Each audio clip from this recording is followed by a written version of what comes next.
sumbangsi kaum buruh untuk seluruh rakyat Indonesia yang sekarang rakyat tidak ada lagi yang ditolak dan berobat.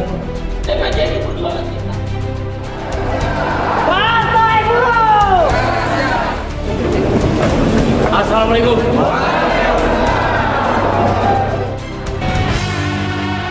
Indonesia tanah air mega, pusaka abadi dan jaya. Indonesia sejak dulu kala tetap dipuja-puja bangsa.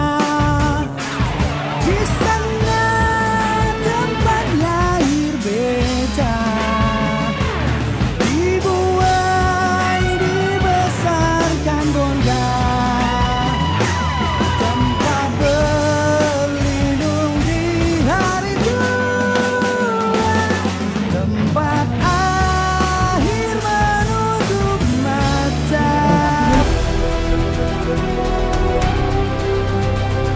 Baik hadirin yang kami hormati, karena kita berada di Tanah Melayu dan pada kesempatan kali ini kita sedang hadir tamu kehormatan kita yaitu Presiden Partai Buruh dan juga Presiden FSBMI. Izinkan kami membuka acara kita ini dengan pantun. Izin Bapak. Dengan bismillah kita awalkan acara ini, kita mulaikan dengan tarian kami persembahkan untuk menyambut Tuan dan Bu.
Beri tepuk tangan yang meriah dong untuk semuanya.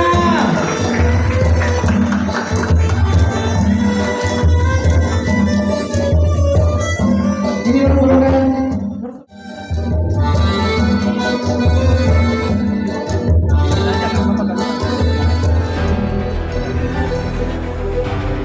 sekali lagi beri tepuk tangan sekali lagi tentunya.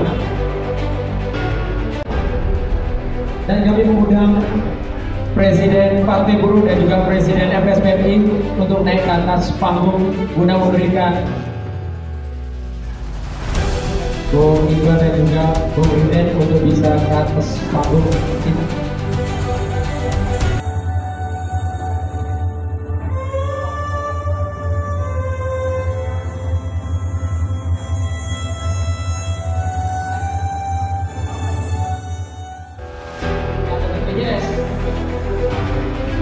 Karena saya nggak jadi anggota DPR RI, kita berjuang BPJS menang. Itulah sumbangsi kaum buruh untuk seluruh rakyat Indonesia yang sekarang rakyat tidak ada lagi yang ditolak dan berobat. DPJ itu perjuangan kita. Kita kaum buruh, kita turun ke jalan. 2 tahun kita berjuang. 28 Oktober 2011. Saya ingat sudah 28 Oktober 2010. Tidak ada lagi rakyat yang ditolak berobat di rumah sakit. Tentang persoalan administrasi itu masalah. Jadi saya kepada rakyat Batam. Kalau saya tidak pun terpilih jadi anggota DPR RI, kami Serikat Buruh kita akan berjuang agar rakyat tidak lagi ditolak berobat ke rumah sakit, administrasi biaya, semua jenis penyakit dan ditanggung sampai 10 hari ini Partai Buruh. Mungkin Tuhan sedang berencana dengan kekuasaan, kudrat, iradat, apapun agama siapapun. Tuhan mungkin sedang berencana orang-orang kecil ini, orang-orang yang selama ini tertindas dan termarginalkan, dipanggil ketika pemilu ditunggu setelah selesai pemilu, dia akan masuk ke dalam kekuasaan. Dia akan menjadi equilibrium, penyeimbang terhadap orang-orang kaya. 67% DPR RI dikuasai oleh para pengusaha. Maka keluarlah Omnibus Law. Undang-undang selalu bercita rasa pengusaha. Bagaimana mungkin negara ditempatkan sebagai agen outsourcing? Karena para pemodal melalui anggota DPR RI itu punya kuasa 67%. Ada yang mewakili kelas pekerja hanya 0,5%. Maka mereka dalam keputusan secara konstitusional sah. Mereka menempatkan negara agar negara menjadi agen outsourcing. Kenapa?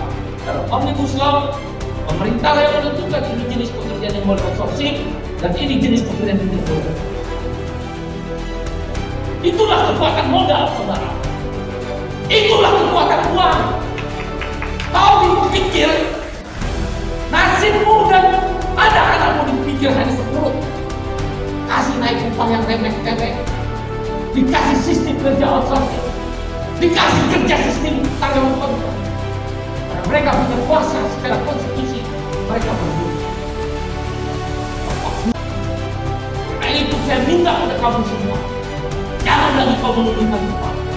Tegakkan pandanganmu, ayunkan langkah kakimu, tekadkan, pastikan Partai Buruh menangi kekuatan mereka.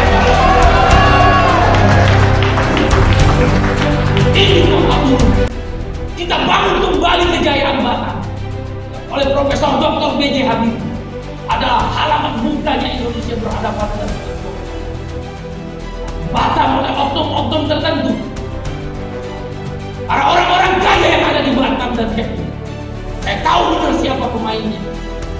Karena kita harus berkonflik dengan mereka. Mari kita bertarung di dalam konstitusional. Karena kita adalah partai peserta. Kita koreksi mereka orang-orang kaya yang mengendalikan Batam, seolah-olah buruh hanyalah bagian dari sebuah buruh. Seolah-olah kamu adalah bagian yang tidak penting. Kau lihat, dari mulai Batam berdiri sampai hari ini rumah mereka masih. Kau lihat buruh Batam pecah, PHK, sistem kerja mereka tetap. Kau tahu siapa mereka?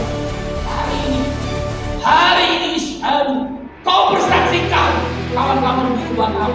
Siapapun kamu, apapun latar belakangmu, apapun agamamu, kau bersaksikan Tuhan telah memberikan alat kekuasaan pada kita.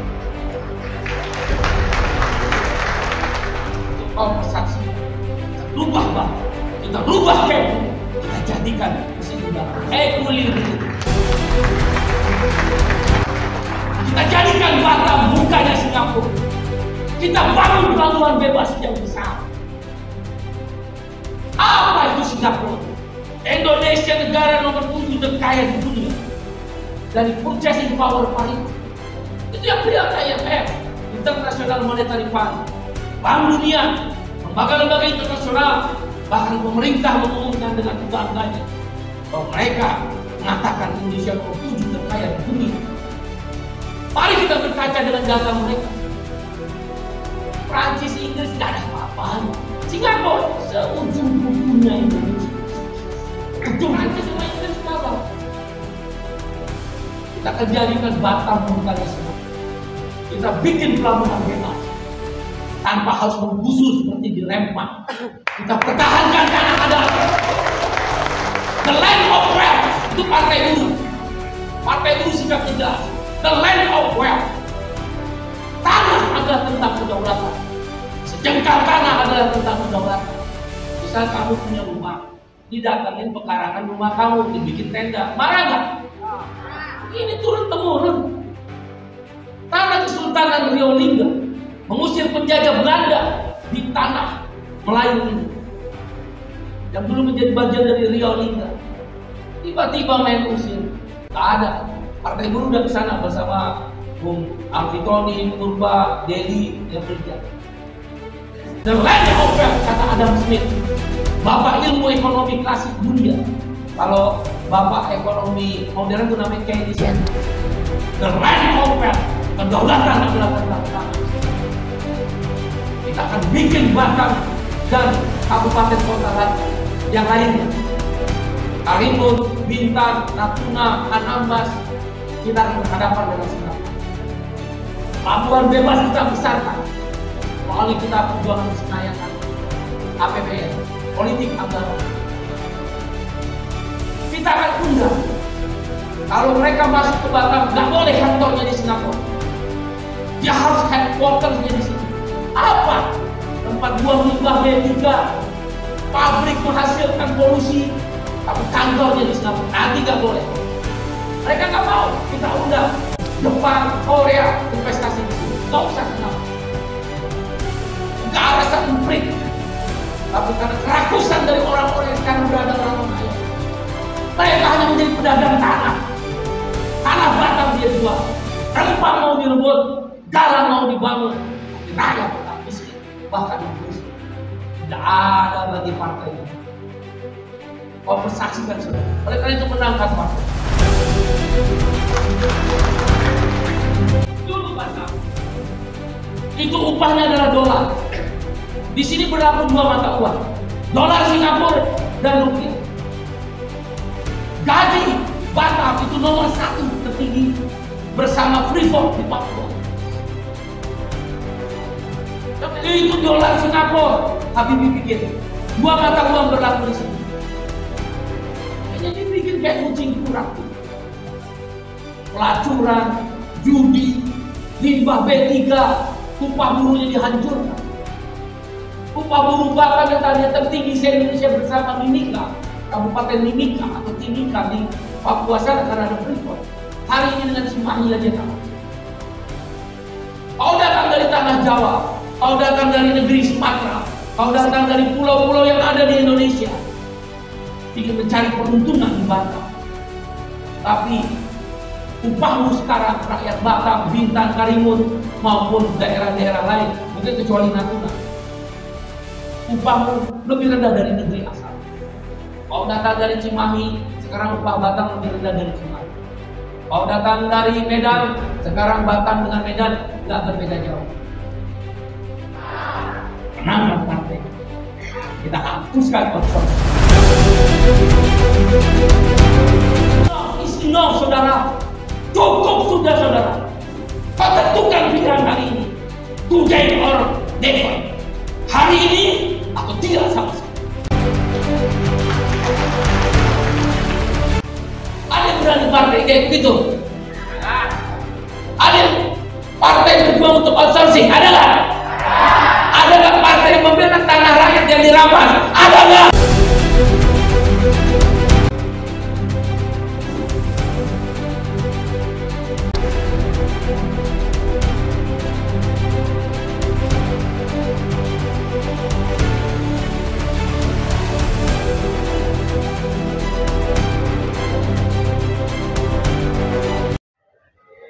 Indonesia tanah air merah, pusaka Irian Jaya. Indonesia sejak dulu kala, tetapi puja-puja bangsa. Di sana tempat lahir beta, dibuai dibesarkan bonda, tempat berlindung di hari tua, tempat